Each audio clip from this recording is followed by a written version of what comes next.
Hola, buenas tardes a todos. Bueno, aquí solucionando unos temas técnicos, pero ya estamos en vivo.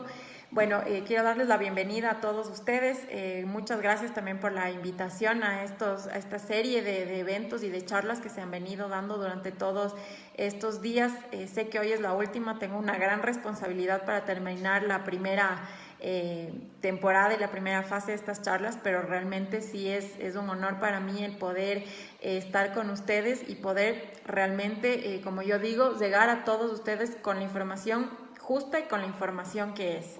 Sí, entonces, bueno, para empezar el día de hoy, como habrán visto, el tema del día de hoy son 5 puntos claves de asesoría legal dentro de esta crisis. ¿Sí? Antes de empezar con todos estos puntos los temas que quiero topar el día de hoy, sí creo que es importante establecer que la principal base y la fundamentación de todo esto es que estemos informados, ¿sí? Que tengamos toda la información y podamos decidir en base a eso. Dentro de los temas que vamos a tocar el día de hoy, sí quiero que vayan tomando en cuenta y vayan viendo que están todos concatenados, ¿no? Todos se van conectando porque es la manera en la que podemos nosotros tener un orden y una mejor disposición e información para poder enfrentar esta crisis.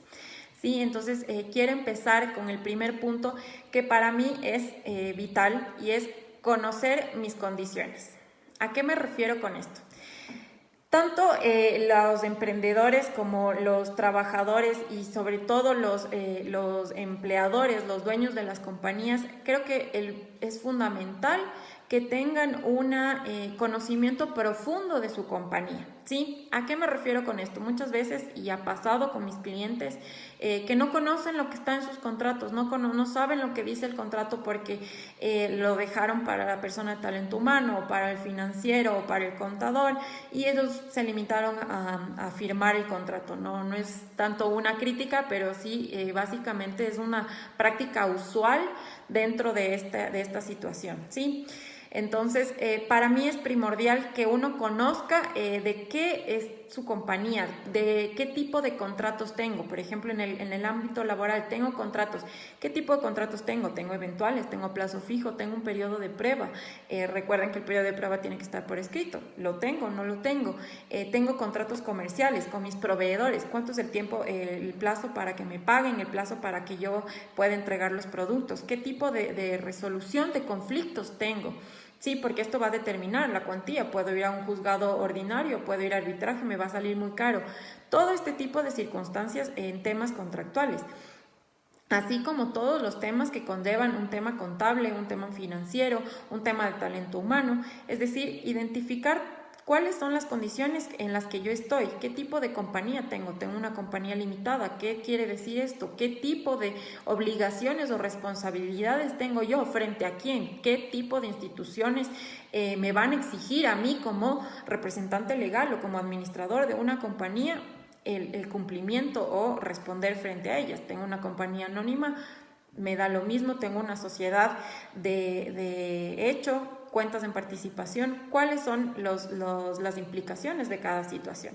Para mí es muy importante que conozcan a profundidad, y yo creo que muchas veces esos son los errores de la gente, que si bien es cierto, no se puede estar en todo, no eres todólogo porque no vas a entender de todos los temas, pero sí es importante que tengas una noción de en qué estado está cada situación, cada departamento de tu empresa o como emprendedor, en qué situación vamos del emprendimiento como para poder responder. Entonces sí, yo tengo que conocer a profundidad de los temas y poder responder y poder darme cuenta cuáles son mis limitaciones, ¿sí? Es decir, yo tengo tal tipo de compañía o tengo tal tipo de contratos laborales. Por ejemplo, tengo personas de alto riesgo en esta crisis. Por ejemplo, tengo embarazadas, tengo personas con enfermedades catastróficas, tengo grupos vulnerables mayores de 60 años trabajando conmigo. Entonces, todas estas cosas para mí son vitales y muy importantes. El que ustedes vayan conociendo la compañía, tengan al día y tengan todo el conocimiento de cómo está funcionando para que ustedes en base a eso vayan tomando decisiones, ¿sí? El punto 2 que les quería tratar el día de hoy es sobre informarme bien.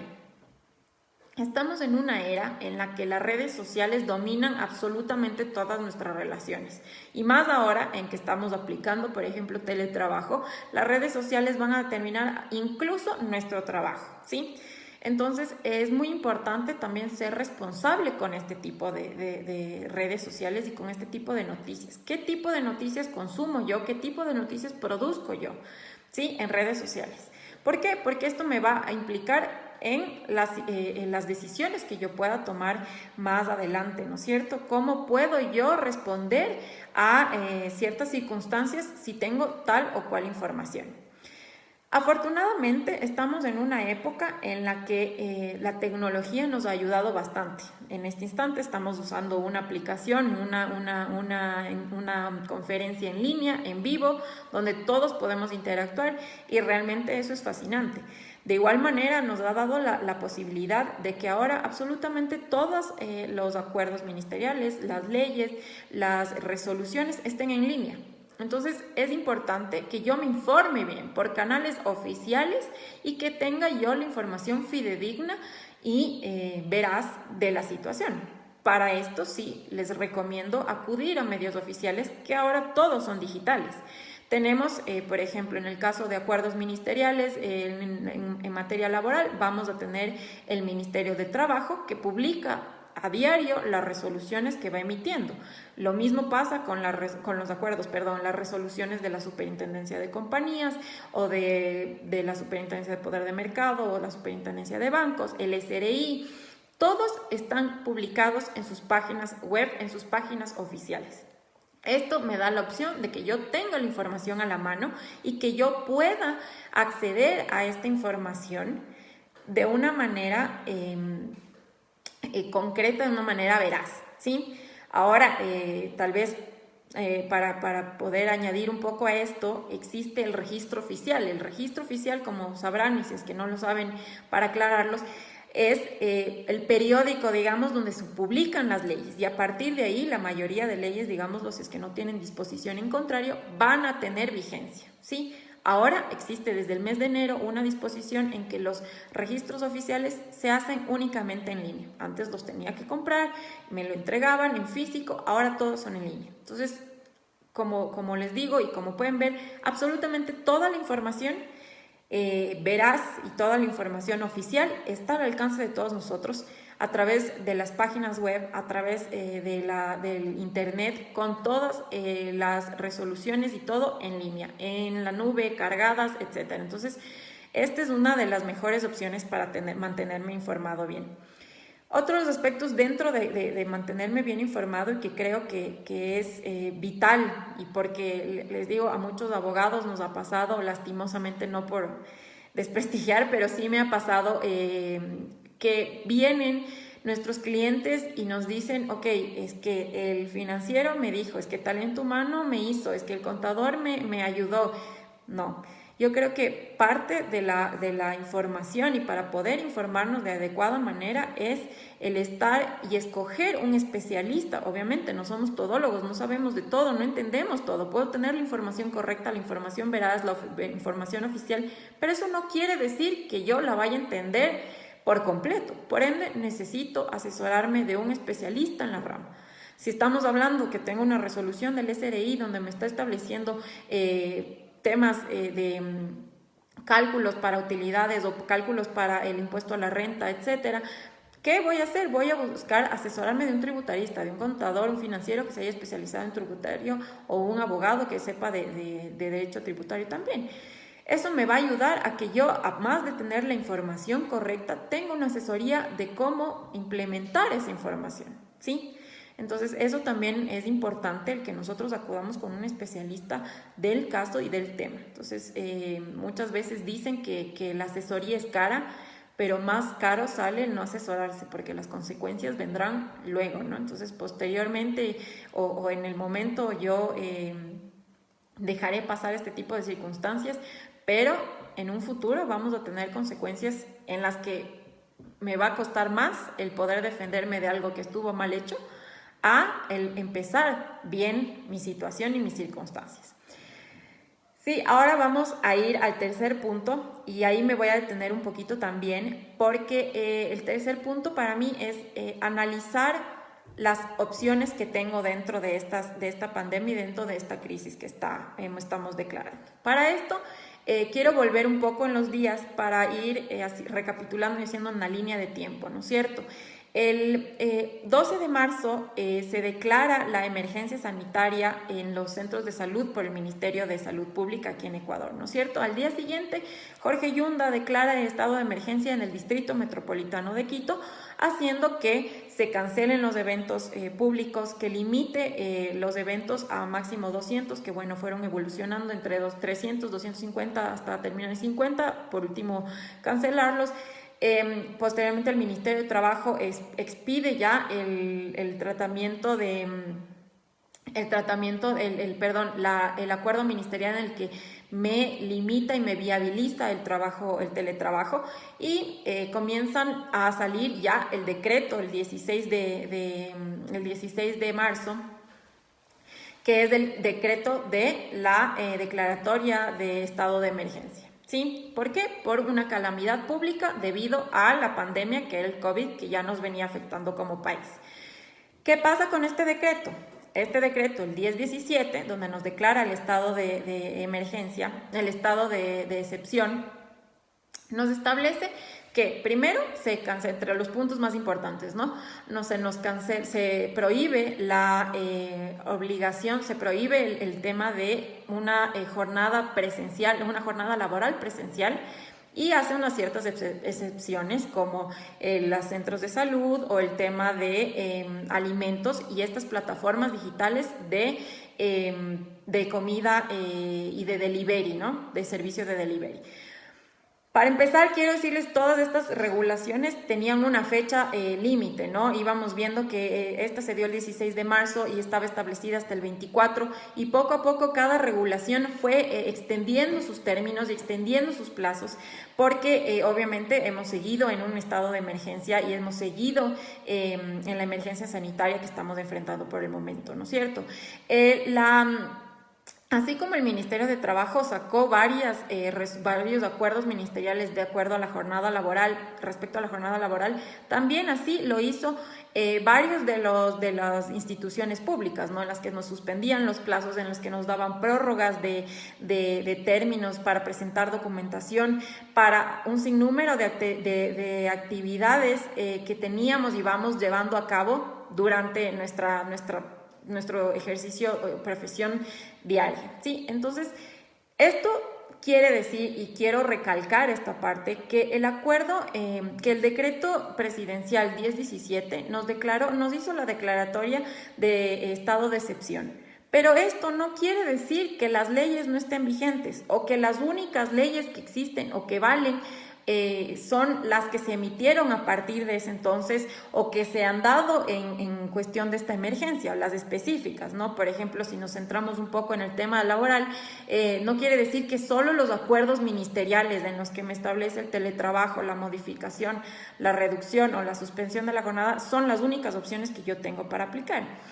La verdad es que tenemos que tomar en cuenta, y creo que este sí fue tal vez un error que tuvieron muchas personas al principio, sobre todo cuando los primeros días de esta cuarentena, en que se pensó en que solo son esas opciones las que tengo. Es decir, ¿qué pasa si mi compañía no se ajusta a ninguna de esas opciones? Si yo no puedo hacer teletrabajo, si no puedo modificar la jornada, si no puedo suspender porque no me sirve que me recuperen luego si yo voy a cerrar, o si es que no me sirve una reducción de jornada porque realmente no estoy trabajando.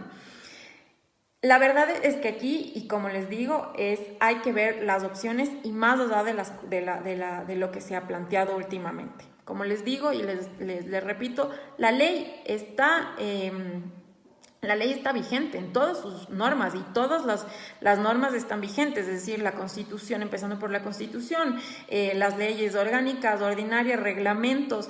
Es decir, a paz de que se hayan expedido nuevos reglamentos o nuevas disposiciones, únicamente lo que están haciendo estas disposiciones es activar situaciones emergentes en respuesta a la situación en la que nos encontramos, que nos permite actuar y ponerlas, dadas que por ejemplo, la reducción de la jornada está establecido ya en la ley, pero se establecía como una situación extraordinaria. Entonces, ¿qué hace el gobierno? Activar este tipo de circunstancias extraordinarias porque nos encontramos en una situación complicada, ¿sí? Por ejemplo, el teletrabajo ya estaba contemplado en el Código de Trabajo desde el año 2016 y 2017 para el sector privado y público respectivamente, y lo único que hicieron es evitar cierto tipo de formalidades que están en la ley y activar el teletrabajo emergente dadas las circunstancias.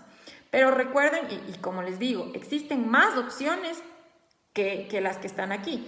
Si es que yo, como les digo, tengo una empresa que no me cabe ninguna de estas 3 opciones que me han dado, 3, 4 opciones que tengo para mi jornada, ¿qué pasa con lo que me dice la ley? La ley me establece que yo puedo tener una jornada parcial reducida, por ejemplo. Es otra de las opciones que está establecida en la ley y que la ley está vigente en este caso. Esas son las opciones que se deben manejar y que debo yo analizar una vez más, como les decía, conociendo mi empresa y con un especialista e informándome bien, para ver cuál es la mejor situación que se aplica a mí de acuerdo a mis circunstancias, de acuerdo al giro de mi negocio, de acuerdo a si soy una persona natural, una compañía, si soy un emprendedor que está todavía en sus inicios, ¿sí?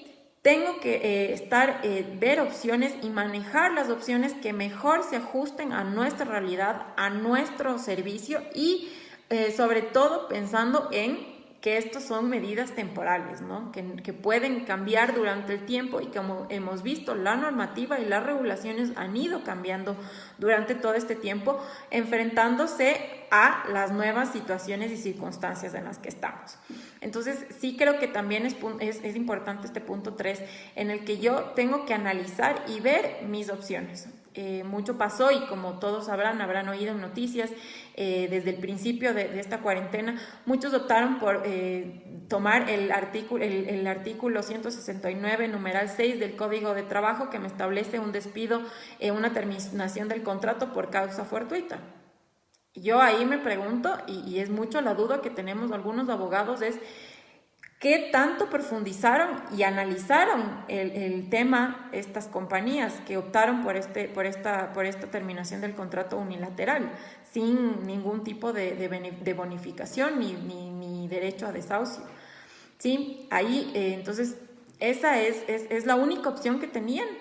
¿Cómo van a hacer para enfrentar luego los problemas que se les va a venir por no haber considerado qué otro tipo de opciones tienen y cuáles son las otras circunstancias a las que se pueden enfrentar los empleadores posteriormente, ¿sí? Entonces, esto también quiero que les quede claro, creo que es importante analizar una a una las opciones que se tengan para evitar y sobre todo para llegar a un consenso entre las partes, ¿sí? Creo que esta es una situación en la que absolutamente todos estamos involucrados y todos estamos muy conscientes de lo que estamos viviendo y de lo que estamos pasando, ¿sí? Entonces, por ejemplo, también tenemos la resolución del SRI en la que me permite que las compañías difieran el pago del impuesto a la renta y del IVA hasta por 6 meses, dependiendo obviamente de algunas circunstancias. Entonces, ahí también hay que hacer un análisis. Por ejemplo, ¿es necesario que yo como compañía difiera hasta 6 meses el pago de mi impuesto a la renta? ¿Puedo afrontar ese gasto en este instante? ¿O en verdad es un gran beneficio el que yo pueda hacer un diferimiento de este pago hasta por 6 meses? Recuerden que estas obligaciones se irán haciendo de acuerdo a algunos parámetros y podrá tomar hasta diciembre el pago de estos impuestos. Entonces, sí hay que analizar si es que me conviene, no me conviene, si tengo la oportunidad o el beneficio de enfrentar este tipo de circunstancias en este instante y poder seguir zafando todas estas ideas, ¿sí? Pensemos siempre en que hay opciones y que hay muchas disponibles, ¿sí? Para cualquier circunstancia legal y decisión que tengamos que tomar. Sí, es cuestión de estar bien asesorados y de saber qué tipo de normativa me aplica de acuerdo a mi situación, ¿sí? Entonces, ahora vamos al punto 4, que para mí es una regla, digámoslo, es mantener todo lo legal, todo en legal forma, ¿sí? Esto yo creo que va más allá de una ética profesional que obviamente yo creo que cada uno de nosotros, y espero que todos la manejen, es un tema de profesionalismo y es un tema también de cómo llevo yo mis negocios. El mantener todo legal me va a permitir en que yo, por ejemplo, en una crisis como la que estamos enfrentando en este instante, en una crisis como en la que estamos en este momento, yo pueda seguir un camino, una trazabilidad y pueda continuar pensando y viendo las opciones a un futuro, al presente, a un futuro, sin tener que estar topándome con baches ni con situaciones que tengo que arreglar por un pasado que no tomé las precauciones debidas o que no presté tanta atención a ese tipo de circunstancias, ¿sí? Entonces mi consejo siempre va a ser mantener todo legal. Nosotros tenemos en este instante la posibilidad de prorrogar plazos, de pagar después, de hacer convenios. Hagámoslo, notifiquemos a las partes, hablemos con las partes, pero que todo quede legalmente constituido, legalmente hecho, para eso evitarme problemas en un futuro y para que yo pueda caminar tranquilamente sin encontrarme con ningún huequito que tenga que pagar por ahí, cualquier cosa que tenga que cubrir por no haber sido diligente y no haber incurrido en prestar atención en este tipo de circunstancias, ¿sí? Si es que ustedes tienen alguna pregunta, las pueden seguir haciendo, yo los voy leyendo y las voy contestando mientras seguimos la charla, así que no hay ningún problema, ¿sí? El último punto que yo quiero toparles en este caso, y aquí tal vez nos vamos a demorar un poquito, y es algo que se ha venido hablando bastante, es sobre fomentar el diálogo y la negociación entre nosotros. Creo que el ecuatoriano mucho y el latino tiene por sus raíces o por su forma de ser mucha tendencia a confrontarse, ¿sí? Es el estar confrontados todo el tiempo y el no saber dialogar, no saber poner en la mesa las cosas tal cual son y poder negociar los puntos que consideramos claves en este instante.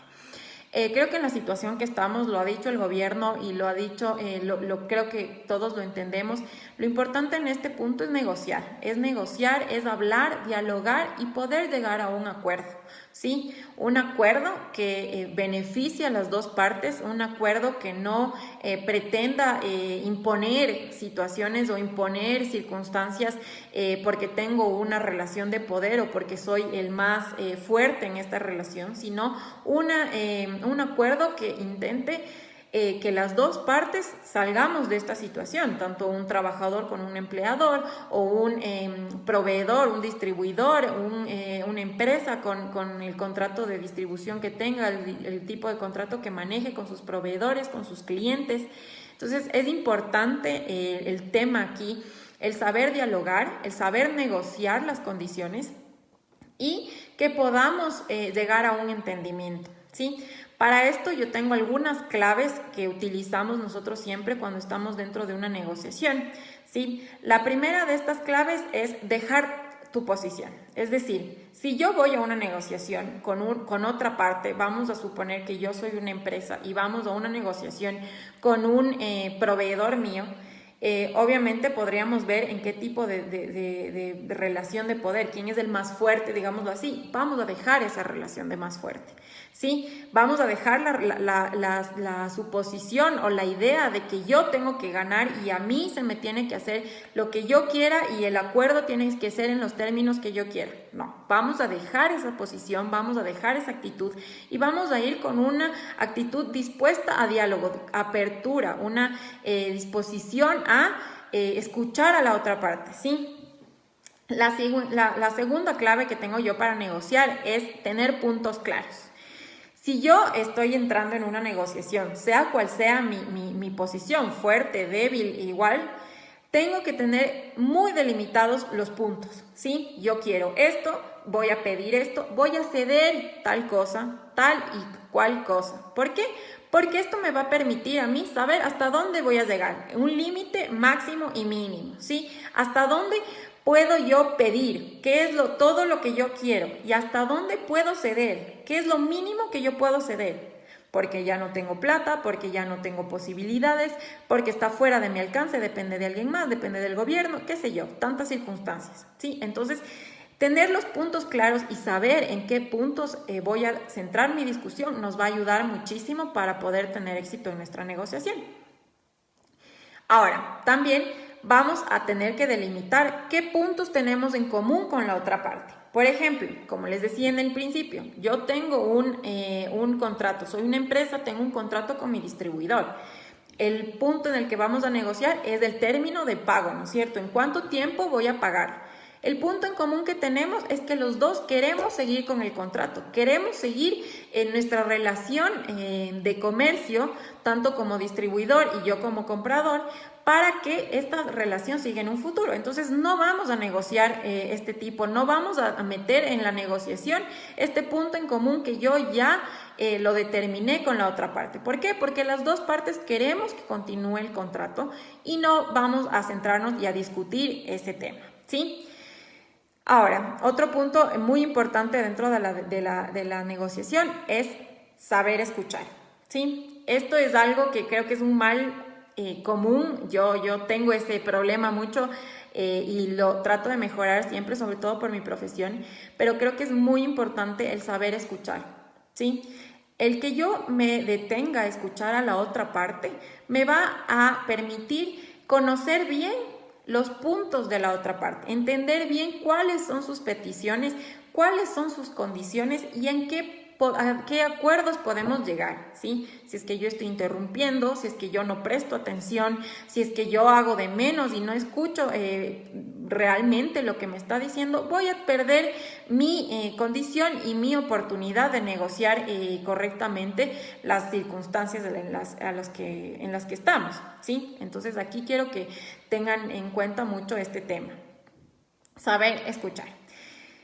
Ahora, también otro tip que tengo para la negociación es hacer preguntas abiertas, ¿sí? Esto me va a permitir que yo tenga toda la información posible de la otra parte, porque posiblemente entramos a la negociación sin saber mucho cuál es el punto, cuál es el conflicto, cuál es la situación. Entonces, a medida de que va avanzando la negociación, es importante hacer preguntas abiertas que me van a ayudar a tener mayor información, a recabar toda la información que para mí sea necesaria y que sea importante para poder seguir en la negociación. De igual manera, es importante que yo responda esas preguntas abiertas con toda claridad, con toda apertura y con toda la información que yo pueda dar para que nuestra negociación vaya fluyendo y vaya siendo y caminando de la mejor manera,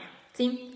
Ahora, si es que nosotros hemos hecho todos estos pasos y hay momentos en que realmente la negociación y la situación se vuelve muy complicada, muy álgida, también es posible reiniciar, poner un pause a la negociación.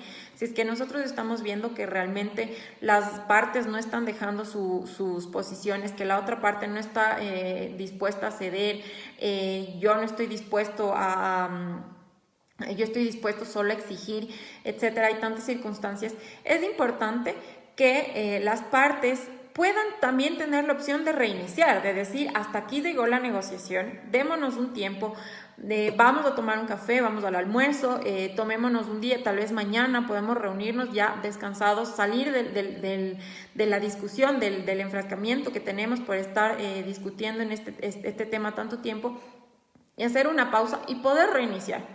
Posiblemente, si es que no hemos llegado a puntos comunes, vamos a tener que reiniciar completamente la negociación, es decir, partir de cero, partir de exponer mis posiciones, mis puntos, lo que quiero obtener, lo que quiero ceder. Entonces sí es importante que nosotros sepamos el momento en el que podamos reiniciar las circunstancias, ¿sí? En que podamos reiniciar este tipo de negociaciones, porque lo único que pretendemos, y acuérdense, lo importante es que si uno va a una negociación, tiene que ir con la apertura de ceder, la apertura de dar, la apertura de ceder, ¿sí? Si no, nos va a servir de nada nuestra negociación desde el principio. Y el último tip que tengo dentro de la negociación es controlar nuestras emociones. Creo que esto ha sido bastante difícil para muchas personas. Sobre todo entiendo que en unas circunstancias como las que estamos viviendo, en las que si yo tengo un proyecto que es mi compañía, que la voy luchando día tras día y definitivamente veo que no podemos salir y estoy en una negociación con mi distribuidor, con mi proveedor, con mi cliente para que me esperen los pagos, para que cancelemos el contrato porque ya no puedo seguir. Realmente va a ser una carga emocional, una responsabilidad muy grande, ¿sí? Una responsabilidad de saber que no puedo hacer más, que no puedo tener más situaciones o no puedo tener más opciones que estas. Entonces creo que es muy importante el controlar nuestras emociones, que nos permitan tener una claridad y ser objetivos el momento de estar negociando, y por ende creo que eso va a permitir que la negociación sea exitosa o que vayamos en un buen camino dentro de la negociación. Sí, el controlar nuestras emociones nos va a permitir también muchas veces demostrar y llegar a la otra persona con puntos concretos y con puntos objetivos, ¿sí? O sea, es decir, reales y con el tipo de circunstancias que estamos pasando. Entonces, estos son los 5 puntos extra, los tips de negociación, son los 5 puntos que yo creo importantes por el momento, más allá de una asesoría específica que podamos tener. Creo que son las claves para poder enfrentar esta crisis en este instante y que podamos nosotros conocer al respecto las circunstancias y sobre todo ver nuestras mejores salidas, ¿sí? Entonces, estoy viendo que hay algunas preguntas, voy a leerlas para ver si es que las podemos ir contestando. En la situación actual, ¿qué sugiere a los empleados? Pues tenemos todo que perder con las reformas laborales. Bueno, es más o menos lo que estaba hablando, o sea, más allá de pensar que tienen las de perder, yo creo que es una situación en las que todos tenemos que poner de parte, ¿sí? Que todos tenemos que entender que no es necesariamente una situación en la que el empleador quiere tomarse o quiere tener ventaja, sino que son situaciones que se van de nuestras manos y que realmente no es la intención de muchos, obviamente, el perjudicar, pero como yo les digo y les insisto, el diálogo es la primera herramienta en este caso. Ahora, tenemos que recordar que, como les expliqué, toda la normativa está vigente. Entonces, si es que ustedes como trabajadores sienten que están aludidos o sienten que se les está perjudicando de alguna manera, pueden tomar las acciones legales que la ley establece, porque a pesar de que el ministerio no esté actuando de manera física, lo está haciendo de manera digital y se están receptando denuncias, así como también se están haciendo inspecciones a las compañías que no están cumpliendo con su normativa, ¿sí? Entonces, si es que ustedes sienten perjudicados o sienten que no están siendo reconocidos, hay mecanismos legales que les permiten y hay mecanismos que se pueden accionar incluso en estas circunstancias, ¿sí? A ver, dice, acerca del decreto de emergencia, ¿existe algo referente? A ver, perdón que no les veo bien. Ya. Referente a los seguros privados, siniestro de autos, despidos, ¿se aplazan los tiempos para reportar el siniestro? A ver, eso habría que ver dependiendo de primero, obviamente, como les explicaba, varias instituciones, entre estas la Superintendencia de Bancos, la Superintendencia de Compañías, Valores y Seguros, han emitido su normativa en la que establece que todos los plazos y términos y condiciones están suspendidos hasta nueva orden. Como les digo, han ido ampliando su tiempo de suspensión. Inicialmente era una semana, eran hasta los primeros días de abril, ahora están hasta los mediados de mayo más o menos. Entonces habría que ver el caso específico en el que me establece si es que la suspensión aplica también para el tiempo de reportar siniestros. De todas maneras, entendería yo que si ese reporte se lo puede hacer vía telemática o vía digital, mediante un correo, sería importante hacerlo, porque eso nos dejaría una constancia circunstancia a futuro que nos podría servir cuando ya esté todo este tema funcionando de la manera correcta, ¿sí? Entonces, siempre que tengas la opción de registrar cualquier tipo, no sea un siniestro, sea un tema laboral, sea un tema contractual, siempre que se lo pueda hacer y registrar de manera digital por un WhatsApp, por un correo electrónico, háganlo. Es la manera más eficiente de tener un respaldo y de tener digamos, una prueba en futuro cuando se quiera tomar algún tipo de acción, ¿sí? Esta es otra pregunta, ¿habrá una consecuencia desfavorable para un empleador ahora que ya no tenemos un empleado? A ver, mil disculpas. ¿Habrá una consecuencia desfavorable para un empleador ahora que no tenemos un empleado y se le baja el sueldo? Ya no es considerado como despido intempestivo.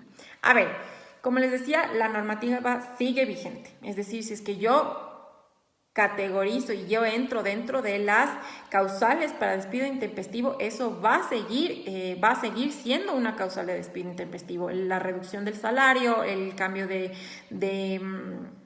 funciones.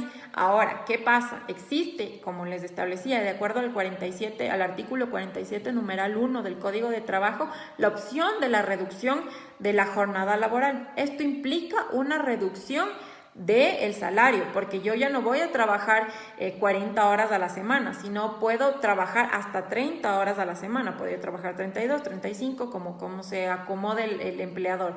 Entonces, el reducir la jornada laboral sí me va a implicar una reducción de sueldo. Entonces, tal vez esa es la mejor manera de enfrentar esta situación, porque ya estamos en una validados, digamos, por la ley, que se puede hacer una reducción de la jornada laboral y por ende una reducción del sueldo, tomando en cuenta que el IES sí se va a pagar por completo, por las 8 horas.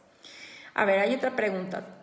¿Por qué en la empresa de mi amiga les hacen una videollamada y les indican que ellos pueden usar el artículo 169 del Código de Trabajo? Para ello les inducen a firmar la renuncia. Eso es para perder sus derechos, que les paguen todo lo que la empresa quiera. Y la segunda pregunta, ¿es legal que la empresa no pague las utilidades hasta ahora a los extra colaboradores o cómo se debe proceder? Muchas gracias por la pregunta. A ver, vamos a empezar por la primera parte.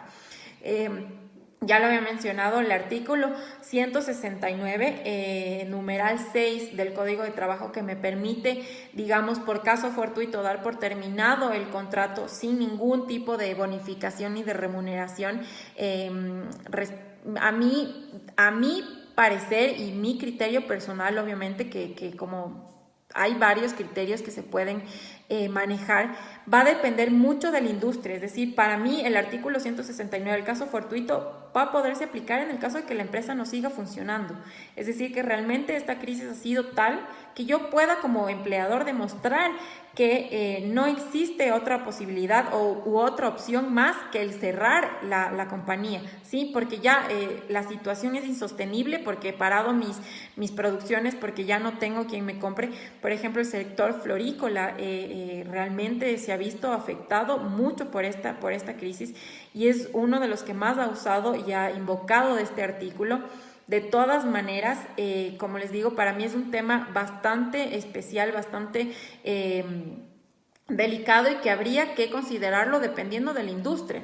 Si es que ustedes me vienen a decir, por ejemplo, que una empresa alimenticia que ha tenido la producción, que ha podido y está dentro del salvoconducto de las funciones y ha podido seguir su producción, sigue vendiendo y sigue realizando su actividad normal, aplica este artículo, por supuesto para mí es totalmente inviable, porque no es una industria que se ha visto afectada enormemente, que se va a ver afectada porque es obvio por las circunstancias y la situación, pero no es la afectación a tal punto como otras compañías, tal vez constructoras o tal vez aerolíneas, que están realmente paralizadas, ¿no? Adicionalmente, hay que tomar en cuenta que el Ministerio de Trabajo ya está tomando acciones en cuanto a la aplicación de este artículo, solicitando información extra y obligatoria para las compañías que optan por este tema.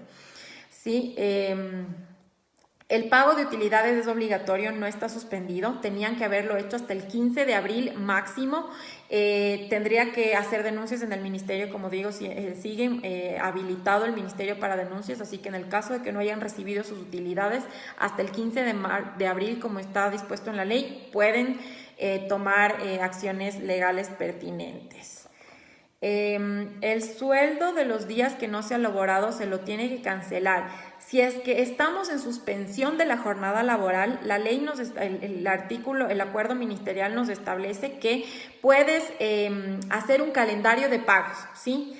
Pero estas horas tienen que ser recuperadas, ¿sí? ¿Qué pasa si es que yo suspendo la jornada laboral a alguien y esta persona no me recupera la jornada?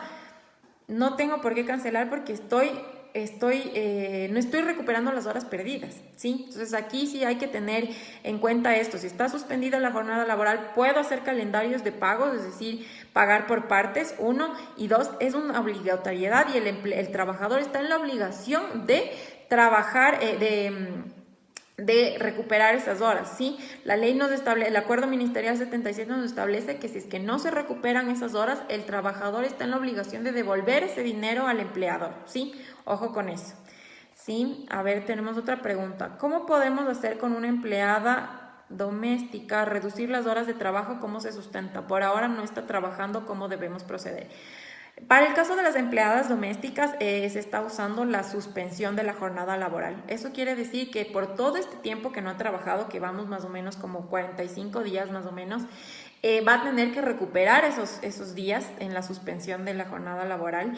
Serían hasta 12 días dentro de lunes a viernes, 12 horas, perdón, de lunes a viernes y 8 horas los sábados.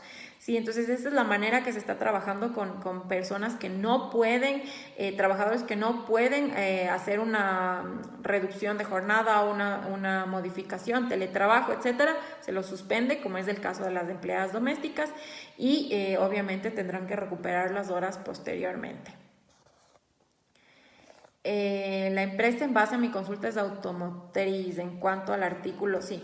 Este tema, como les digo, depende mucho de la industria, pero habría que analizar caso por caso porque para mí es bastante delicado el tema de la aplicación del artículo 169. No estoy a favor de esa aplicación, sino en casos muy particulares y sobre todo, digamos que como una línea base para ver si es que es posible o no aplicar este artículo, es el saber si es que esta empresa va a poder funcionar a futuro. Es decir, pasamos esta crisis que obviamente va a durar, las proyecciones dicen hasta el 2023, pero que eventualmente lo vamos a salir progresivamente, ¿vamos a poder funcionar o no? Si es que no puede funcionar, eso está, va a ser un indicador de que yo no podía aplicar ese artículo, ¿sí? A ver, en contratos de obra cierta y la obra está parada, ¿qué sucede con los sueldos y aportes? En ese caso, lo que tienen que hacer, obviamente, están suspendidos los contratos, tendrían que retomarlos el momento en que, y recuerden que las actividades en cuanto, bueno, en obra cierta puede ser dependiendo de la industria, pero en construcción están siendo retomados paulatinamente, pero podría retomarse el contrato a partir de la reactivación de las actividades, es decir, tomar en cuenta este periodo de gracia, si quieren decirlo así, porque no se ha trabajado y seguir ejecutando el contrato una vez que las actividades se retomen, ¿sí? Por ende, los aportes en el IES realmente no ha sacado ninguna disposición en cuanto a esto y es, digámoslo así, entendible porque es uno de los afectados en este caso porque necesitan recursos para enfrentar la crisis, por ende los aportes tienen que seguir pagándose y van a tener que seguir pagándose porque no ha habido ninguna disposición en contrario. Recuerden que hubo recién la propuesta de que no se suspendan las actividades y que no haya ni pago del IES ni pago de sueldos y esto fue ya rechazado por la Asamblea, así que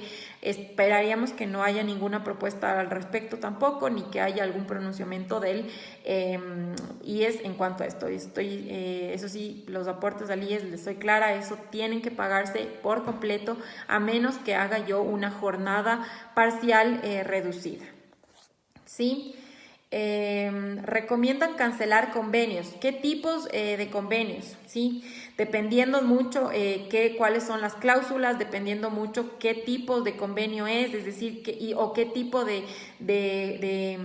solución de conflictos me establece, en qué proceso, en qué etapa del convenio estoy, si yo estoy solo en la ejecución, al final de la ejecución, o me falta todavía o acabo de empezar. Hay muchos temas que hay que considerar, o si es que yo definitivamente después de esto no voy a poder cumplir con el convenio. Entonces hay que ver específicamente qué tipo de convenio es, cuál es el objeto, para ver si es que se puede,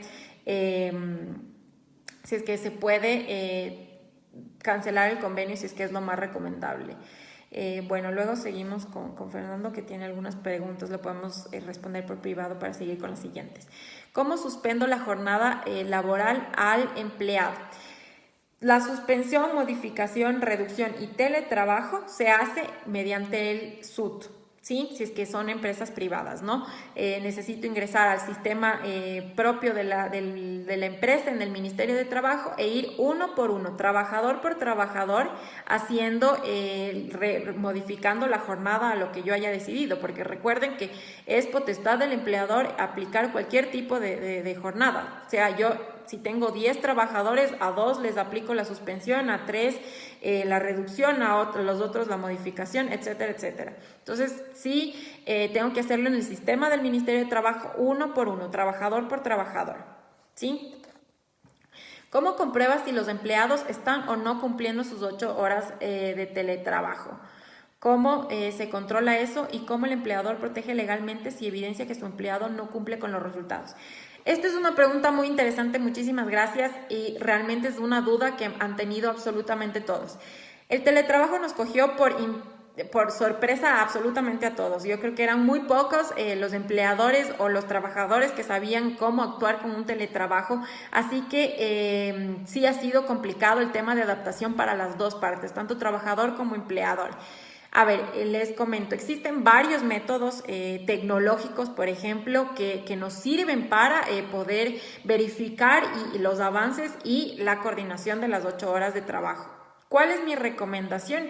Que se fije una organización, es decir, que se organicen, es decir, yo si el trabajo empieza a las 8 de la mañana, hago una reunión muy rápida de 10 minutos, 5 minutos con todo el equipo, donde vamos a plantear los objetivos diarios, los objetivos por horas tal vez, o planificar la agenda del día, qué tenemos para hoy, qué tenemos para mañana, etcétera, etcétera, y también ir durante el día, obviamente, haciendo un chequeo mediante emails, mediante WhatsApp, de todos los avances que se ha tenido que hacer de acuerdo a la agenda y a los puntos que los fijamos en la mañana. De igual manera, a las 5 de la tarde, supongamos que se termina la jornada laboral, voy a hacer una reunión igual de pequeñita, igual de rápida, mediante cualquier medio telemático, tengamos Zoom, tengamos WhatsApp, tengamos Facebook, la herramienta que estemos utilizando, para hacer un chequeo de los avances del día. Es decir, si mis obligaciones eran 5, ¿cuántas cumplí? ¿Por qué no cumplí el resto? Y así. Respecto a la siguiente parte de la pregunta, ¿cómo puedo protegerme legalmente? El empleador tiene todas las potestades de enviar memos, de dejar por escrito la falta de cumplimiento de los objetivos, y obviamente, y aquí es súper importante, basarme en un reglamento interno, ¿no? Entonces es muy importante que las compañías tengan un reglamento interno aprobado por el ministerio. El ministerio lo está aprobando en este instante, lo podemos hacer, es netamente digital, así que no hay ningún problema, y el Ministerio de Trabajo sí lo está aprobando, sí lo está conociendo, para yo poder basar mis actuaciones en el reglamento. Es decir, si incumplió A, B, C normas, mi reglamento me dice que esa es una causal de visto bueno. Puedo aplicarlo. Todo esto con el fin de que yo tenga pruebas y yo tenga una base que me permita hacer ese tema. Pero puedo hacer un llamado de atención, todo por escrito, ¿sí? Ya, tengo otra pregunta. Buenas noches. En la jornada parcial reducida tengo entendido que el 25%, exactamente, sí.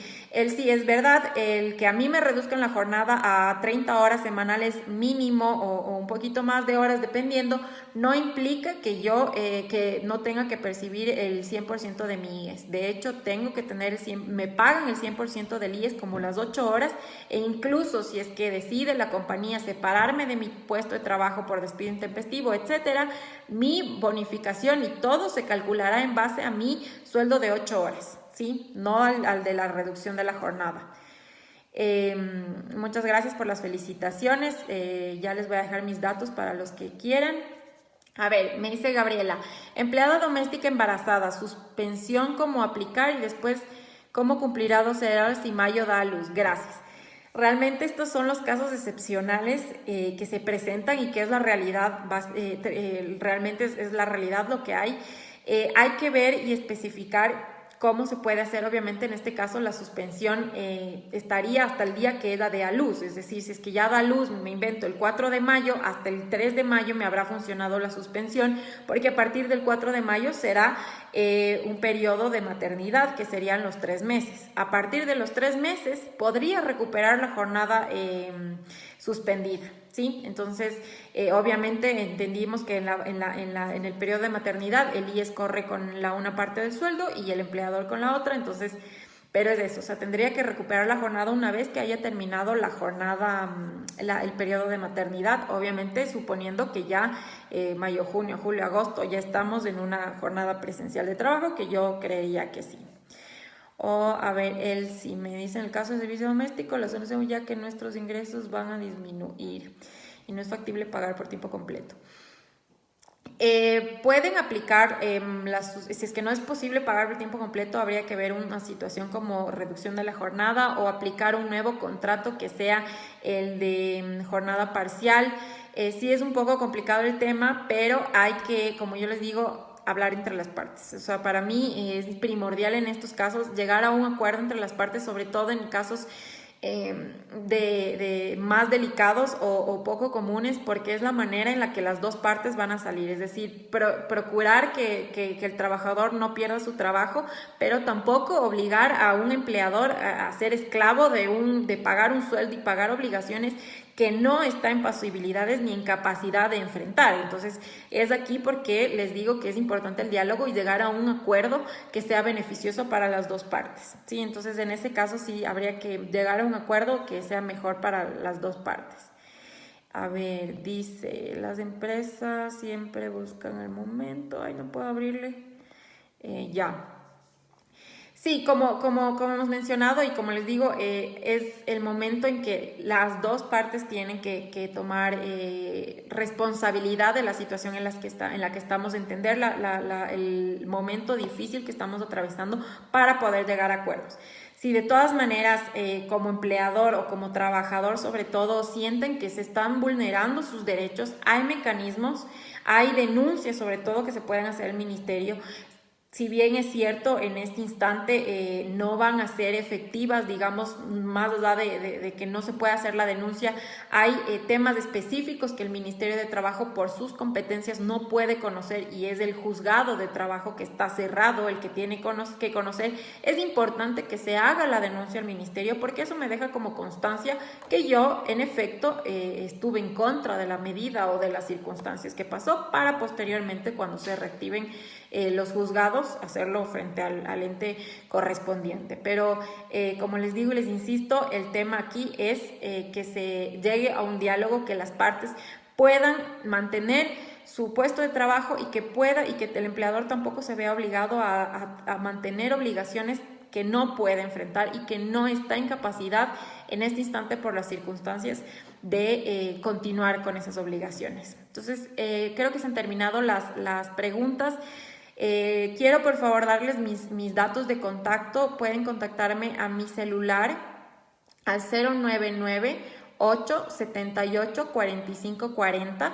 Para cualquier consulta me pueden llamar, me pueden enviar un mensaje y con gusto les puedo ayudar. Podemos coordinar una reunión en conferencia en este caso y con eso nosotros podemos seguir la asesoría con ustedes, que sobre todo me interesa que estén muy informados y que puedan tomar decisiones de acuerdo a la información que tienen, ¿sí? Entonces, la última pregunta: en el caso del personal que se encuentra en lactancia, ya no se puede hacer reducción de la jornada, pero se puede reducir el valor de comisión que se paga cuando se tenía cierto nivel de ventas. Claro, las comisiones, es obvio, si las comisiones van ligadas a una cuestión de desempeño y de y de funciones. Es que yo no tengo ventas, obviamente mis comisiones se van a ver reducidas porque van a estar ligadas a mi función, y a mi función que es ventas, que en este caso no se puede hacer. De todas maneras sí se puede aplicar todavía la reducción de la jornada, así que pueden verificarlo en el SUT. Les puedo escribir mi número, sí, denme un segundito, les escribo mi número en este instante. Ya, entonces ustedes me pueden contactar y cualquier cosa pueden estar en contacto conmigo con una llamada o un mensaje. Les agradezco muchísimo, muchas gracias por todas sus preguntas y por escucharme el día de hoy, y espero que les haya servido muchísimo. Buenas noches.